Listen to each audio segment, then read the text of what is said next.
important, très enrichissant, de la bergerie à la royauté. Amen. À première vue, beaucoup de gens pensent que la bergerie est un état de médiocrité. Je ne vois pas la bergerie comme étant un état de médiocrité. Comme a dit l'homme de Dieu, que dans le royaume, dans le fonctionnement du royaume de Dieu, la bergerie est une préparation. Donc la bergerie est un statut qui nous prépare à accéder au summum de l'appel que Dieu a réservé à chaque croyant, à toute personne à laquelle Jésus-Christ s'est révélé. Le summum de l'appel de Dieu dans la vie de personnes que Christ s'est révélé n'est pas être apôtre, ni docteur, ni pasteur, ni évangéliste, ni prophète, mais c'est manifester le règne du Christ dans nos vies. C'est ça la plus grande vocation, le but le plus haut que le Dieu Tout-Puissant, le Père, poursuit dans chacun de nous. C'est pourquoi je vois la bergerie comme un temps de préparation. La bergerie est une étape dans laquelle Dieu prend le temps de faire asseoir un certain nombre de choses avant que nous accédons à la dimension de manifester le règne du Christ. La royauté dont il s'agit ne s'agit pas d'une royauté selon les conceptions de ce monde, mais c'est une dimension spirituellement que nous pouvons atteindre, à laquelle Dieu appelle vous et moi à y accéder pour que nous devenions influents dans notre temps, dans notre génération. Est-ce que quelqu'un me comprend? Il est important de comprendre que la bergerie n'est pas la médiocrité, mais c'est un statut qui nous permet de nous préparer, parce que tout dans la vie est une partie d'un processus. Dieu n'a jamais commencé dans toutes les Écritures quelque chose de grandiose directement. Tout ce que Dieu fait commence à être infiniment petit pour devenir infiniment grand. Tout ce que Dieu fait part d'après un schéma de croissance. Ainsi, dans le gouvernement de Dieu, le Seigneur, pour ceux qui sont destinés à régner, sont d'abord les bergers, parce que Jésus-Christ lui-même est le bon berger. Dans sa première venue, Jésus est venu comme le berger pour donner la vie pour ses brebis. Il est venu comme le berger. Mais dans la seconde venue, Jésus ne viendra pas comme un berger, mais il viendra comme un roi. Alléluia! Il viendra comme un roi. Dans Jean chapitre 10, verset 11, il dit: le bon berger donne sa vie pour ses brebis. Il est venu lors de sa première mission préparer les bergers. Préparer les bergers. Parce que dans le plan de Dieu, dans les desseins de Dieu, il n'est pas question de régner sans être berger. C'est la raison pour laquelle Saül a perdu la royauté aussitôt qu'il avait eu l'onction royale. Parce que le peuple a réclamé un roi, ce qui n'était pas encore dans le plan de Dieu pour eux. Je parle du moment, du temps de Dieu. Dans le dessein le plus caché de Dieu, il savait qu'il allait en arriver là. Parce que si Dieu a établi David, ce n'est pas par la volonté du peuple, mais c'était sa propre volonté. Mais le peuple a réclamé tôt. Dieu les a donné un roi. Le roi n'avait pas été préparé. J'ouvre une parenthèse, je l'ai enseigné dans mon église ce matin. Non, le dimanche matin. Le peuple a réclamé un roi, mais ce roi-là n'était pas passé dans le processus selon le plan de Dieu pour devenir roi. Il n'a jamais été berger. Une circonstance créée par Dieu a amené cet homme à rencontrer les prophètes pour devenir roi. Les prophètes étant l'image du Christ, nous voyons par là la notion de la souveraineté de Dieu. Dieu peut élever qui il veut. Il y a des catégories de personnes que Dieu élève ou accomplissent des choses extraordinaires, accomplissent ses plans. Des personnes que Dieu n'a jamais préparées. Dieu commence avec eux, il les élève, Il leur donne des choses. Mais la nature, la vie nous montre que ces gens-là finissent par se volatiliser dans la nature très très vite. Par manque de fondement de caractère. Un homme de Dieu nous a, je crois que c'est le docteur Roger Ousma, a dit vers les années 50, il y avait plus de 200 évangélistes et guérisseurs aux États-Unis. Entre autres de William Marion Branham, de E.E. Allen, de Gordon Lindsay, de Oral Robert, de Catherine Kuhlman. Mais beaucoup ont disparu par manque de fondement du caractère. Alléluia. L'onction est venue dans leur vie, mais ils n'étaient pas préparés. Ils ne savaient pas le caractère. Parce que le caractère est le récipient, amen, qui conserve, qui soutient la grâce de Dieu, qui soutient l'onction de Dieu. Alors Saül n'était pas berger. Aussitôt, Dieu l'a choisi, il a perdu. Mais voyons un détail que nous donne 1 Samuel chapitre 10. Dieu savait bien que Saül n'était pas préparé. Mais comme c'est un Dieu intègre, un Dieu juste, la Bible dit il lui donna un autre cœur. Chose que nous ne voyons pas avec David. Nulle part nous voyons que lorsque le même prophète est allé le oindre à la place de Saül, la Bible témoigne que Dieu lui a donné un autre cœur. Parce que Dieu avait tenu compte que Saül n'était pas préparé. Il fallait que je puisse intervenir miraculeusement, lui donner un cœur qui sera compatible avec la tâche, avec la mission que je lui ai confiée. Quelqu'un est là? Parce qu'il n'était pas dans la bergerie. C'était à la suite de la disparition des ânesses de son père. Et en allant chercher les ânesses, il a rencontré les prophètes. Ainsi, Jésus peut vous accorder des grâces exceptionnelles, mais cela ne veut pas dire que cela constitue une garantie pour se maintenir et croître dans cette grâce-là. Parce que tout ce que Dieu nous donne doit croître. Dieu déteste le gaspillage. Lorsque Moïse est allé sur la montagne, Dieu a taillé les tablettes de loi, il a écrit dessus. Et Moïse a pris ça, quelque chose que Dieu lui-même a pris le temps de façonner, de tailler. Il a écrit les doigts de Dieu. Moïse, descendant de la montagne, il avait un témoignage vivant de sa rencontre avec Dieu. Les tablettes d'alliance, quelque chose que Dieu lui-même a créé. J'aimerais quitter la présence de Dieu et venir auprès du peuple de Dieu sur la terre, tout en leur montrant les signes de mon contact, de ma rencontre avec Dieu. Moïse en avait les tablettes de loi. Mais en descendant, il a vu le peuple en train d'adorer les veaux d'or. Moïse a lâché ce que Dieu a pris le temps de façonner. Il a fait tomber cela.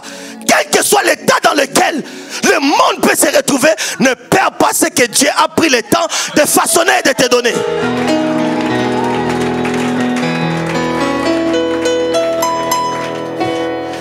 Dieu l'a rappelé sur la montagne. La prochaine fois, Dieu lui a exigé, lui, de tailler les pierres.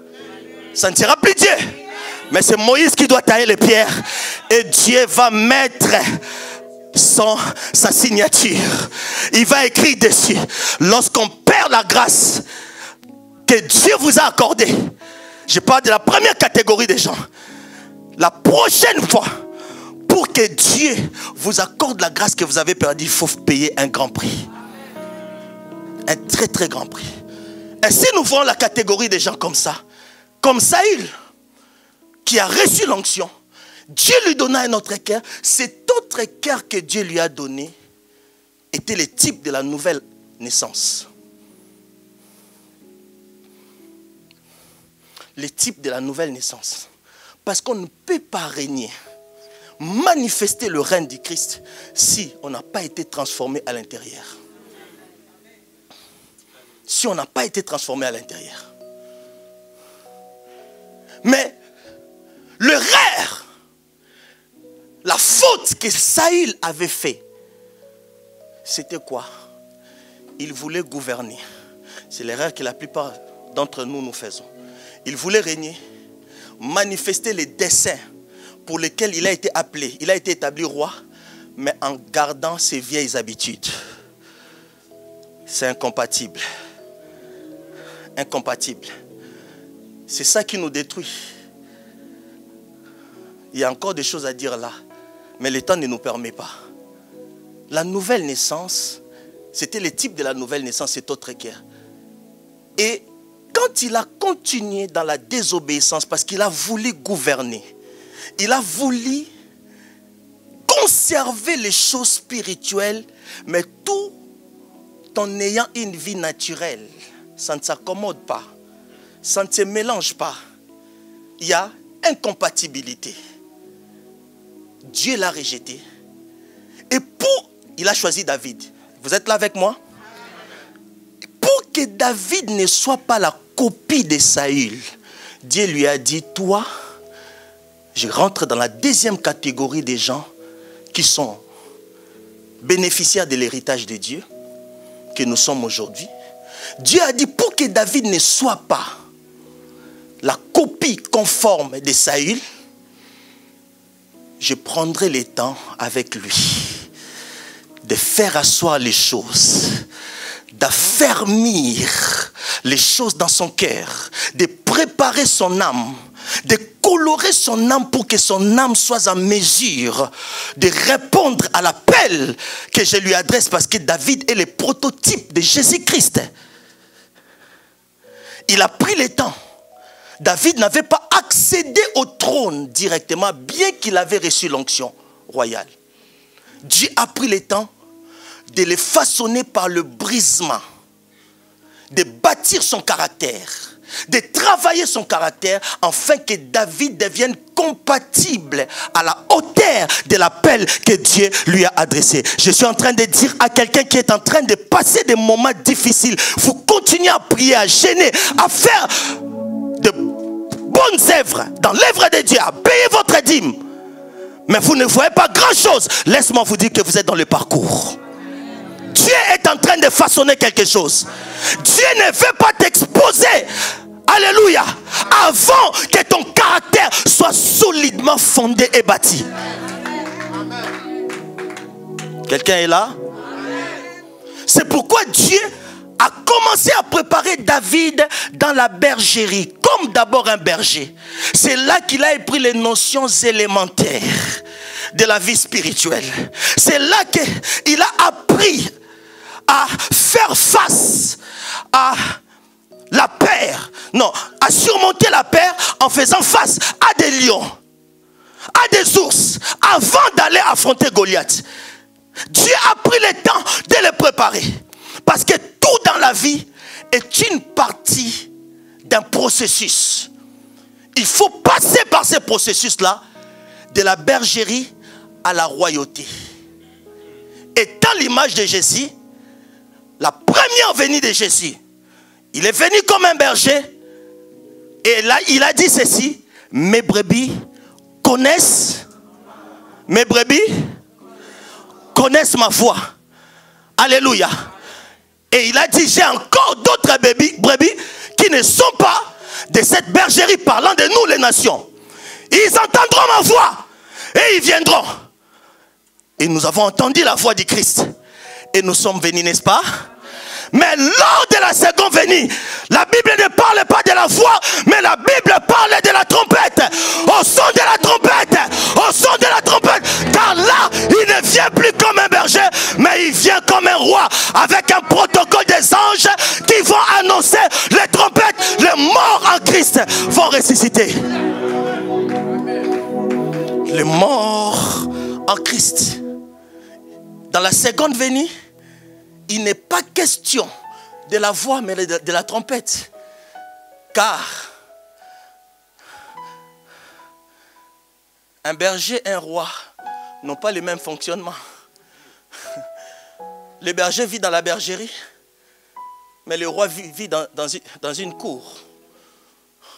L'environnement royal est un environnement structuré, avec des protocoles. C'est pourquoi lors de sa seconde venue, ça sera cérémonial. La Bible dit, quand il est venu comme le berger, les siens ne l'ont point connu. Mais quand il viendra comme le roi, la Bible dit, même ceux qui l'ont percé, ils les reconnaîtront.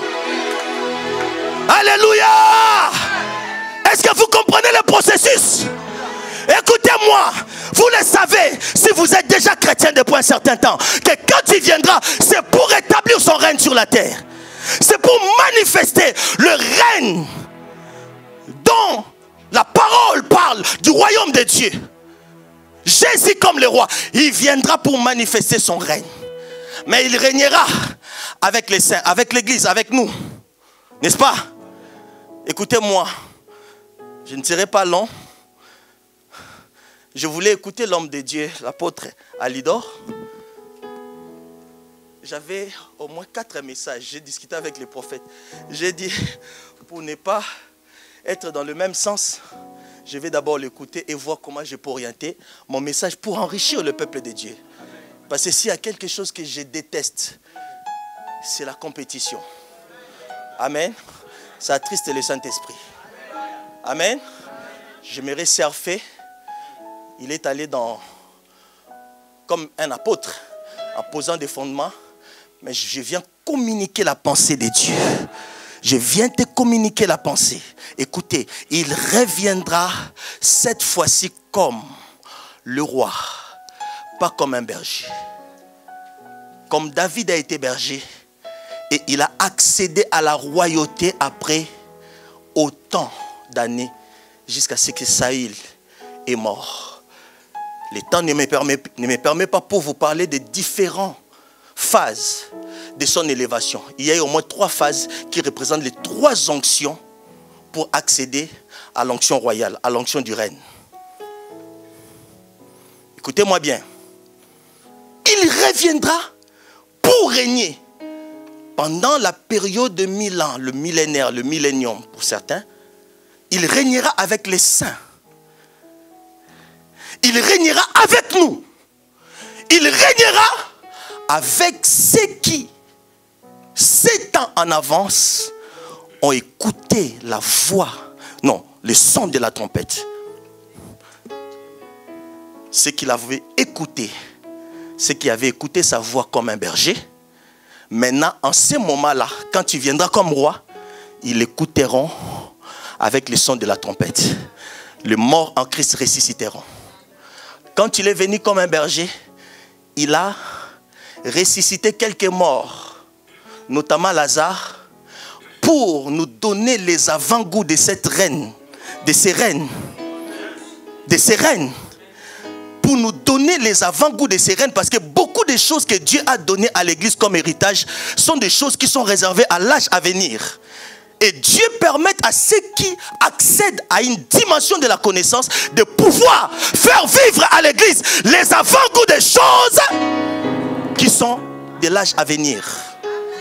La Bible parle dans Hébreux, chapitre 6. Il est impossible de ramener à la repentance ceux qui ont eu part au Saint-Esprit, qui ont goûté les dons de Dieu, qui ont goûté la puissance du siècle à venir. Nous goûtons la puissance du siècle à venir déjà ici sur la terre, dans cet âge. Nous avons les avant-goûts de cette puissance. Alors, quelques résurrections qu'il a fait, notamment la fille de Jairus, de Naïn, Lazare, c'était les avant-goûts que quand je viendrai, ne sentira plus par la voix. De la même manière qu'il a crié, Lazare sort. Cette fois-ci, les morts en Christ ne seront plus ressuscités par la voix du berger, mais par le son de la trompette. Quelqu'un est là? Le son de la trompette. Ils seront ressuscités pour une noce de 7 ans. C'est pourquoi moi j'ai dit que Christ reviendra dans 2 phases. La première phase, il reviendra pour les siens. Pour nous, pour l'église. Il y aura des disparitions. On appelle ça l'enlèvement ou rattrapage. Il reviendra. Mais la seconde phase, c'est ce que la parole parle de l'avènement de Jésus. Où tout élèvera, même ceux qui l'ont transpercé. Même ceux qui ne croient pas en lui, qui continuent à attendre d'autres messies, reconnaîtront que celui que nous avons rejeté, c'est celui-là, l'envoyé par excellence de Dieu. Est-ce que tu es là? Mais écoutez-moi, peuple de Dieu, de la bergerie à la royauté, ce n'est pas des slogans, mais c'est la vérité. Et cette vérité trouve son fondement dans les Écritures. C'est pourquoi il est parfois important de s'asseoir et d'ouvrir son cœur à la révélation de la parole de Dieu, pour que cette parole vous donne l'intelligence de comprendre les choses. La Bible dit, la révélation de ta parole est claire et donne l'intelligence au simple. Le mot intelligence veut dire intelléguer. Ça dit que c'est lui qui reçoit la faculté de s'adapter à toutes les situations nouvelles, d'apprendre et de comprendre. Nous n'avons pas reçu le Saint-Esprit que pour faire le miracle.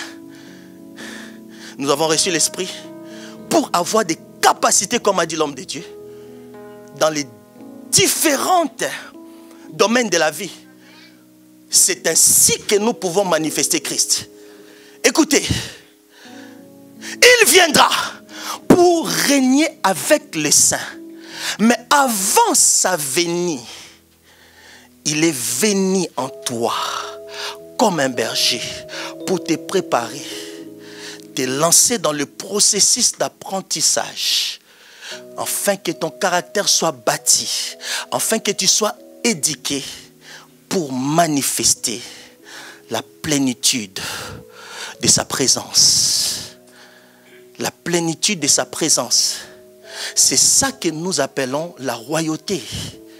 Ce n'est pas que vous serez la reine d'Angleterre, le roi d'un royaume de ce monde, mais c'est accéder à une dimension spirituelle qui va vous permettre de vivre votre vie en toute liberté et d'utiliser la provision de la divine puissance qui a été placée comme héritage pour les saints, afin de régner sur la terre.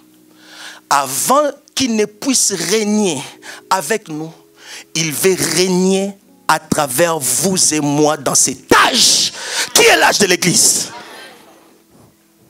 Et ce règne n'est pas seulement un règne où nous devons faire tomber les gens.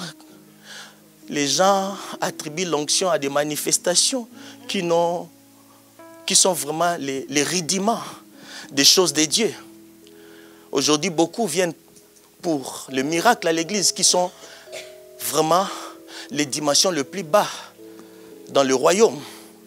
Alors que Dieu attend que vous manifestez le règne de Dieu, que vous soyez gouverneur comme Joseph a été gouverneur dans un pays étranger.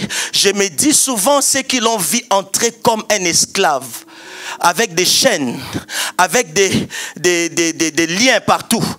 Ils l'ont amené comme esclave dans le pays d'Égypte. Il y avait des témoins, il y avait des gens qui les voyaient. Mais ces gens-là étaient loin d'imaginer que nous sommes en train de vivre notre futur gouverneur. C'est ce que Dieu est en train de faire. Ne regardez pas à ces choses qui vous entourent, car il y a quelque chose qui est caché en vous. Cette chose doit se manifester. Vous devez le découvrir. Cette identité à laquelle le berger vous a appelé dans un temps de préparation pour que vous manifestiez son règne. Avant qu'il ne règne avec toi dans l'âge à venir, il règne à travers toi dans cet âge.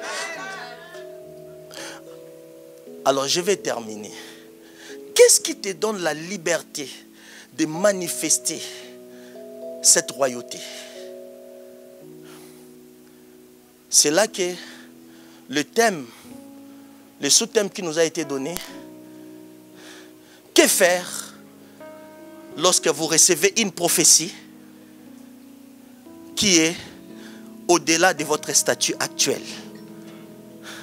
Qu'est-ce qu'il faut faire? Beaucoup ont reçu des prophéties. Beaucoup ont reçu des messages de Dieu. Dieu vous a promis de grandes choses. Mais ces choses tardent à se manifester. Tardent à arriver. On se pose des questions. Et beaucoup aussi ont abandonné même la foi chrétienne. Ils ont traité des pasteurs des aventuriers, des escrocs, des manipulateurs. Mais ce qu'ils ont oublié, que dans le principe du fonctionnement du royaume, on ne peut jamais accéder à cette dimension de la royauté sans passer par la bergerie. C'est pourquoi même le père de David, Isaïe, a vu en David un berger. Mais il n'a pas vu le roi qui était caché en lui. Isaïe, le père de David, a vu en David un berger, tandis que Samuel, son père spirituel, a vu en lui un roi. Ton père biologique a déterminé tes origines. Tandis que ton père spirituel, les prophètes exaucés, déterminent ton avenir. Il est mandaté par Dieu pour détruire, anéantir toute influence liée à tes origines. Les liens sont réels, mais la parole de Dieu est la vérité.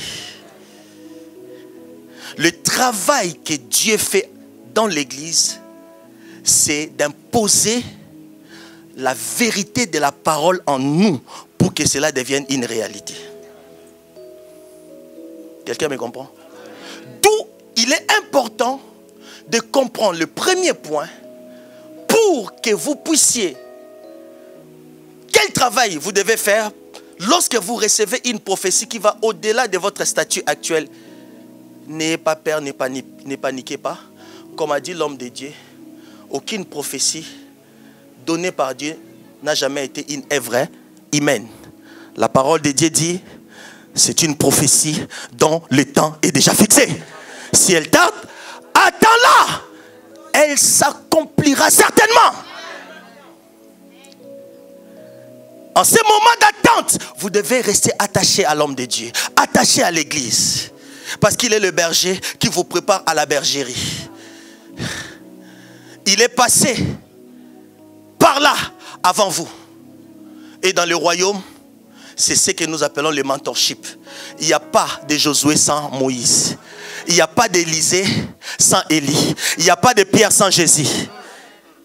Pour que Élisée reçoive la double portion de l'onction d'Élie, il fallait que son âme soit attachée à Élie.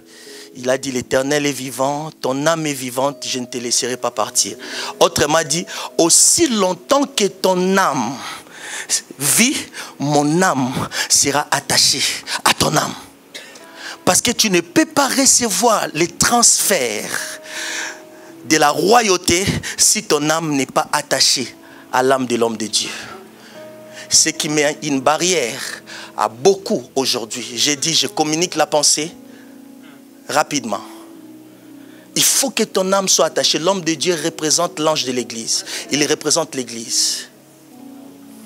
Ce lieu n'est pas l'église, ce lieu c'est une salle. Vous pouvez quitter ici et ce lieu devenir une boîte de nuit. Mais grâce à l'onction et au mandat que Dieu lui a conféré, il y a église. C'est lui qui a reçu les mandats. Et vous tous qui êtes appelés, votre âme doit être attachée à lui. Parce qu'il a reçu l'onction de vous parler pour vous amener à cet avenir. À réveiller le roi qui dort en toi. La reine qui dort en toi. Tu es une princesse de Dieu. Il y a un roi qui sommeille en toi. Et le travail que l'homme de Dieu est en train de faire, c'est de réveiller ce roi-là. Quelqu'un est là? Isaïe a vu en lui un berger. Il ne savait pas, il a même oublié. Il fallait que le prophète demande, n'as-tu pas encore un autre fils? Ah oui, il y en a un qui est dans la brousse. Quelqu'un est là? Alors, l'homme de Dieu a dit, va l'appeler. Lorsque David est venu, c'est lui que Dieu avait choisi. Il a reçu l'onction. C'est le travail que Dieu est en train de faire. L'onction de la royauté est déjà en vous. Dès l'instant où vous avez accepté Jésus comme Seigneur et Sauveur. Quelqu'un me comprend? J'ai étudié ce texte. Le verset 1 nous dit, Dieu a dit à Samuel, va dans la maison d'Isaïe, j'ai choisi. Quand Dieu a choisi, il a déjà ouais. L'homme ne vient que confirmer. Il a ouais. Donc, dès l'instant où vous avez donné votre vie à Jésus, l'onction de la royauté est en vous. Mais sauf que c'est endormi. C'est pourquoi Dieu a suscité cet homme. Dieu l'a suscité pour vous parler. Parce que dans le royaume, les choses se manifestent par ce que nous attendons. Votre foi, c'est ça qui va manifester la royauté qui sommeille en vous. Cette royauté n'est pas la royauté de ce monde. Elle se manifeste par la foi. Or, la qualité de votre foi dépend des choses que vous écoutez. C'est pourquoi tes oreilles ne doivent pas écouter n'importe qui, n'importe quoi. Tes oreilles ne sont pas une poubelle pour écouter n'importe quoi. Quelqu'un est là? La qualité de ta foi dépend des choses que tu écoutes. Car la foi vient de ce qu'on attend. Et ce qu'on attend vient de la parole du Christ.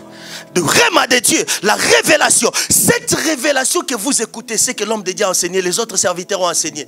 Vous devez les intégrer en vous. Voilà le travail que l'Église doit faire. Il faut que ces révélations, tout ce que vous écoutez, vous les intégrez dans votre vie jusqu'à ce que cela devienne une partie de votre vie. La puissance, la force. Si Jésus avait la plénitude, c'est parce qu'il était la parole faite chair. Il faut que cette parole devienne chair en vous. Il faut que votre cœur soit ouvert au fondement inébranlable de la parole vivante et permanente de Dieu. Pour que cette parole devienne une partie de votre vie. La porter comme une femme enceinte porte l'enfant qui est dans son ventre. C'est ça le travail que l'Église n'arrive pas à faire. Nous sommes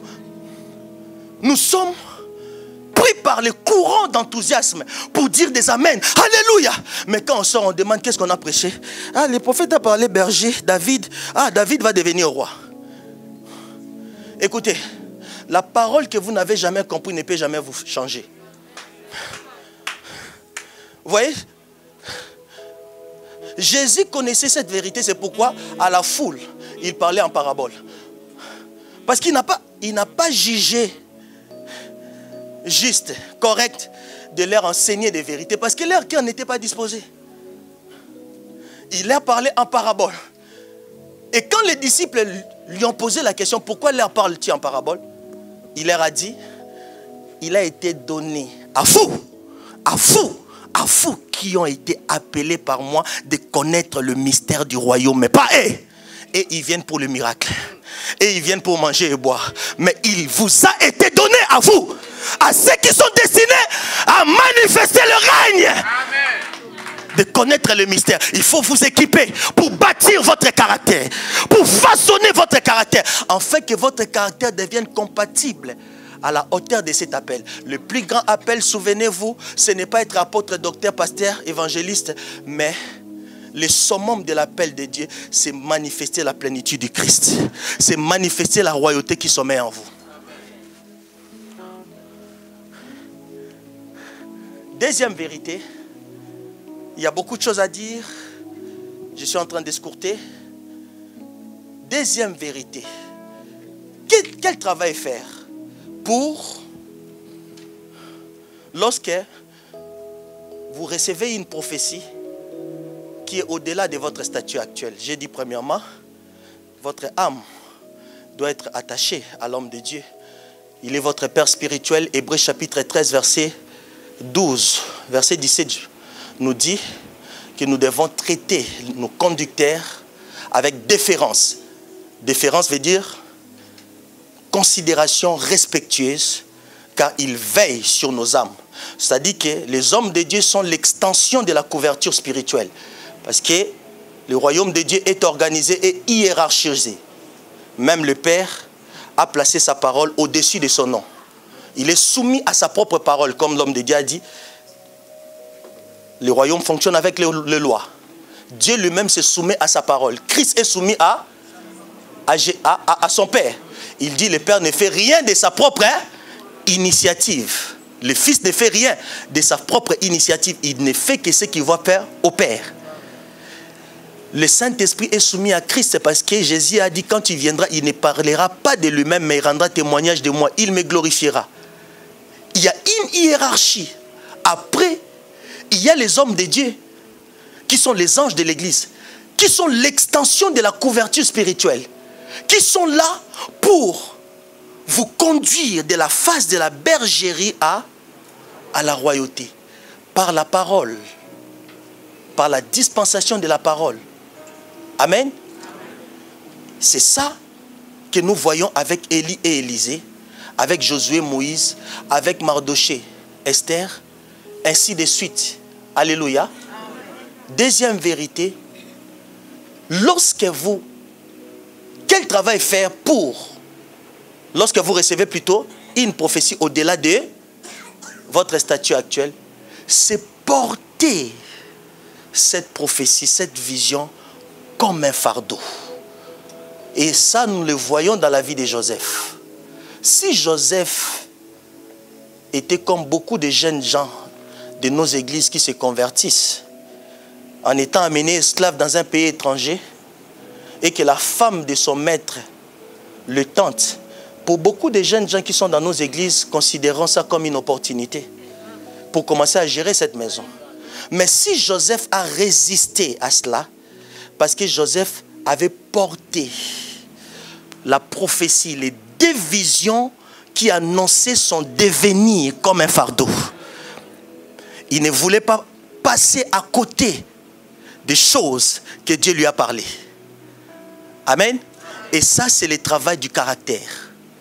Votre caractère est façonné lorsque vos yeux sont restés fixés sur celui qui est l'auteur et le consommateur de cette prophétie.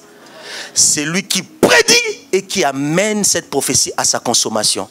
Lorsque votre yeux sont fixés sur Jésus, votre vie ne sera pas guidée au gré des circonstances. Quelqu'un me comprend? Votre vie ne sera plus dirigée au gré des circonstances. Parce que vos yeux sont fixés sur Jésus. C'est comme dans la barque. Quand ils étaient dans la barque, il y avait des tempêtes. Il y avait des vents. Il y avait des contrariétés. Alléluia. Qu'est-ce qu'ils ont fait? Ils ont réveillé Jésus. Mais Jésus est Dieu et Dieu ne dort pas. N'est-ce pas? Jésus faisait semblant de dormir ou il dormait vraiment? Parce que la Bible dit qu'il ne dort ni ne sommeille. Ils n'ont pas réveillé Dieu parce que Dieu ne dort pas. Ils ont réveillé leur propre foi. Parce que tu ne peux pas te retrouver dans une même barque avec Jésus, quel que soit le vent et les contraintes, et vous noyez jamais. C'est votre foi qui dort. Car la Bible dit c'est lui qui est l'auteur et le consommateur de notre foi. Il faut réveiller votre foi. Et la tempête va se calmer. Quelqu'un est là? Portez la prophétie. Il y a beaucoup de choses à expliquer là. Comment vous recevez ces prophéties? Par l'homme de Dieu, par des convictions profondes, par des rêves, par des songes, par des prophéties répétitives venant de plusieurs personnes. Mais portez-les comme un fardeau et faire en sorte que votre caractère puisse rester canalisé sur la lignée et l'orientation des prophéties que vous avez reçues. Amen. Et puis troisièmement, pour terminer, que devons-nous faire? Quel travail faire pour, lorsqu'on reçoit une prophétie qui va au-delà de votre statut actuel? Que faut-il faire? Est-ce que vous êtes là avec moi? C'est là que je vais terminer. C'est de laisser Dieu vous briser, vous façonner et vous rendre compatible. Amen. À la hauteur de cet appel. Laissez Dieu. C'est lui qui vous façonne. C'est lui qui vous travaille. Et Dieu utilisera toujours des circonstances de la vie. Des problèmes de la vie. Ça peut être la santé, la maladie. Une maladie qui est là présente dans ton corps. Tu as suivi tous les traitements. On a imposé les mains. Ça résiste. C'est-à-dire que Dieu est en train de faire un travail là. Parce que si tu es guéri, ta motivation, alléluia, sera morte aussi. Il y a des choses comme ça que Dieu permet. Amen. C'est pas qu'il n'y a pas l'onction à l'église. La situation ne change pas. Tu as fait tout ce qu'il faut faire, toutes les recommandations, toutes sortes d'offrandes. Dieu est en train de te façonner. Parce qu'aucune puissance ne peut résister à la puissance du Christ. Laissez Dieu travailler votre vie. Façonner. Comprendre à travers les circonstances de votre vie le message de Dieu. quels sont les messages qui sont derrière ces circonstances? Assimilez le langage de Dieu, le message de Dieu. Comprenez cela et l'appliquez dans votre vie. Que votre cœur devienne comme une piste d'atterrissage de la pensée de Dieu pour comprendre la direction. Chaque saison de votre vie, qu'est-ce que Dieu vous demande? C'est ça le processus qui vous amène à la royauté. Vous restez dans l'attente et une personne qui a une telle attitude, qui voit les choses avec l'œil de Dieu tout en observant tous ces principes plutôt, sera une personne qui verra la réalisation du plan de Dieu dans sa vie. Le summum de l'appel de Dieu, c'est que tu quittes le stade des bergers pour devenir roi, pour manifester le règne du Christ. Quelqu'un est là? Ces choses sont réelles. Je vais terminer en paraphrasant Jésus dans Jean chapitre 15. Je ne savais pas que j'allais crier. J'ai pris l'avion, j'ai encore le problème de décalage. Mon corps est fatigué, mais quand je me suis mis là, avec l'onction de Dieu que l'homme de Dieu a laissé là, j'ai surfé. Alléluia. J'ai surfé. Il faut surfer. Et je me sens vivre. Je peux prêcher jusqu'au petit matin. Amen. Alléluia. Est-ce qu'on peut acclamer le Seigneur?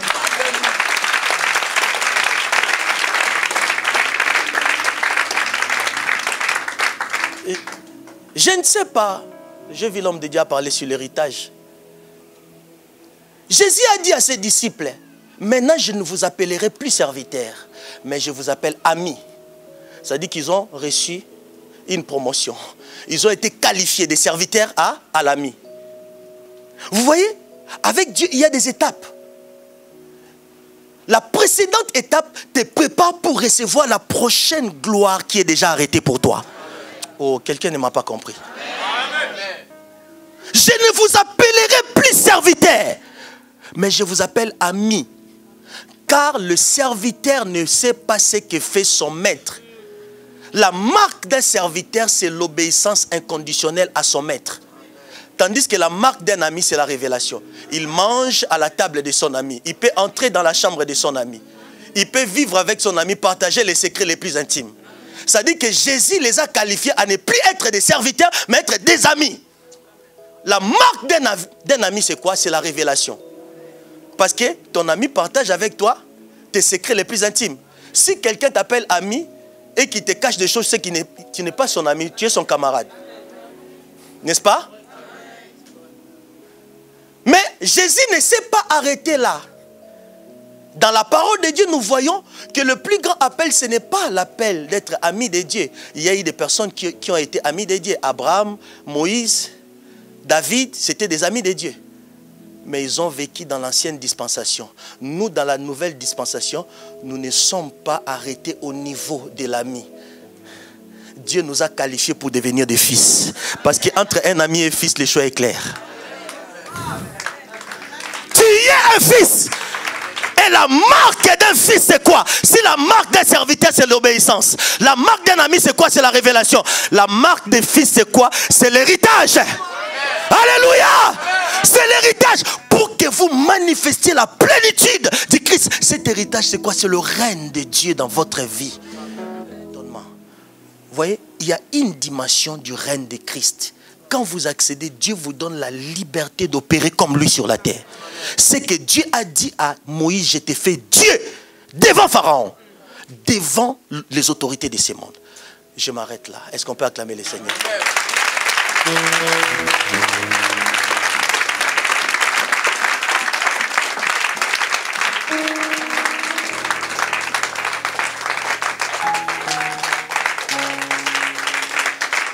Je vais...